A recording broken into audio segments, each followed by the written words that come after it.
সুপ্রিয় শিক্ষার্থীরা, আজকে আমরা মজার একটি বিষয় সম্পর্কে জানব। সেটি হলো বেবিলনের ঝুলন্ত উদ্যান। উদ্যান কিন্তু সেটি ঝুলন্ত। এটি খুবই ইন্টারেস্টিং এবং অবাক করার বিষয় নয়?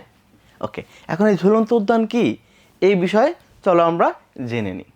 এই বেবিলনের ঝুলন্ত উদ্যান, এই যে বর্তমানে ইরাক যে দেশটি আছে, এই ইরাকের বেবিলন নামক জায়গায় স্থাপিত হয়েছিল অনেক পূর্বে, খ্রিস্টপূর্বাব্দের সময়।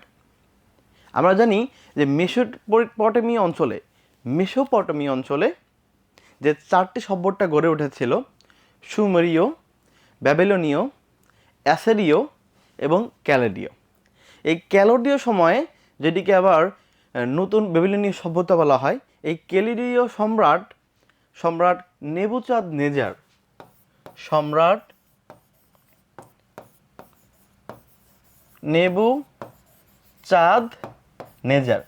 এই সম্রাট নেবুচাঁদনেজার তার স্ত্রীর দুঃখ কষ্টকে ভোলানোর জন্য, কারণ তার স্ত্রীর বাড়ি ছিল ইরান দেশে, যেখানে অনেক পাহাড় পর্বত ছিল, পাহাড় পর্বতে অনেক বাগান ছিল, গার্ডেন ছিল, ফল ছিল, ফুল ছিল।